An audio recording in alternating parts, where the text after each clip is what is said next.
Hi everyone, I welcome you to part 1 of the subject Working Culture in Korea.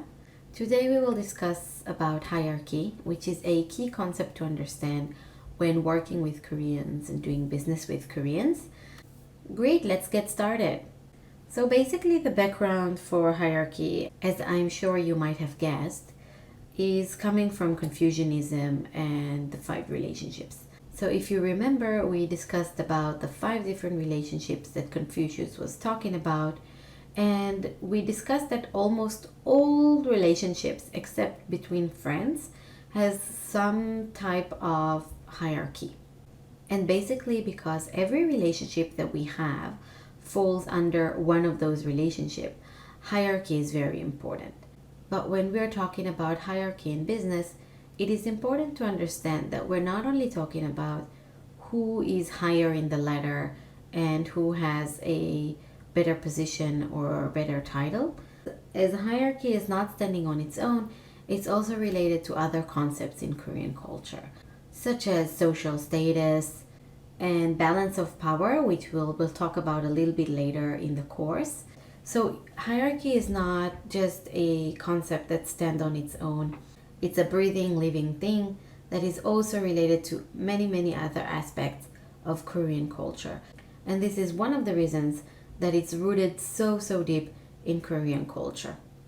So going back to Confucius philosophy and the Korean philosophy and the Korean culture, hierarchy is important as a form of order. And it's important to have order in literally every aspect of life in order to come to a harmony. Harmony, you can think about it as a world peace, or you can think about a well-oiled machine that every part is working smoothly, every part is doing what it should do. So this is basically kind of the harmony that we're talking about. When everything falls into place in the world, basically at that time we reached harmony. So basically harmony is what we want to achieve in this world. And again, this is the reason why hierarchy, social order, understand my roles and responsibility in society and in the company are so important, because it serves the higher purpose of reaching harmony in this world. So if we're going a little bit deeper and see hierarchy and how is it used. So basically hierarchy is everywhere. And if you remember, we discussed about the importance of relationship, and part of that would be to determine the hierarchy between people, or where am I located in the line. If we're diving into the company life, then hierarchy can be found not only between a manager and employee, which in that case is very clear, but also between the team members. So team members can be in different hierarchy based on their joining date to the company, or based on their education, or maybe based on their experience before they join the company. So there are many different ways to establish this kind of hierarchy. And again, we will discuss this a little bit later in the course when we will talk about the balance of powers. And although it is everywhere, it doesn't necessarily mean that it is always a negative thing. Actually, hierarchy meant to have 2 sides. So each side of the hierarchy have their own roles and responsibilities. It's more of a give and take.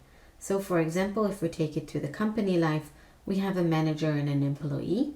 So the employee roles and responsibility would be to do what the manager say, or to help the manager, support the manager, if the manager need anything, to be there for the manager. But the manager also have responsibilities for the employees. And actually, those responsibilities, as you go higher in the hierarchy, those responsibilities become more and more. So for example, the manager responsibility is not only to see that the employee is working well and performing well and do their duty, but also to see that they don't have any personal issues, that they don't have any difficulties, that they have a clear, for example, career path. So the manager has actually a little bit more and deeper responsibilities than the employee, and that goes to any hierarchy, I would say. There is give and take between those sides, and although there is a side that considers stronger, it doesn't mean that it's going to be in a negative way. On the contrary, it should be on the positive way. So my place in the hierarchy should be used for the better, not for the worse. And by doing so, that will eventually bring to harmony. Harmony in the team, in the department, in the company. So this is the way that we're thinking of when we're talking about hierarchy. Now, in Korea, company is considered very hierarchical, and in Korea you can find companies that have more than 15 different level titles, which is based by either seniority or if you're executive. But from the very first title, as we go up the hierarchy, it will be more than 15 levels. So that is very hierarchical company.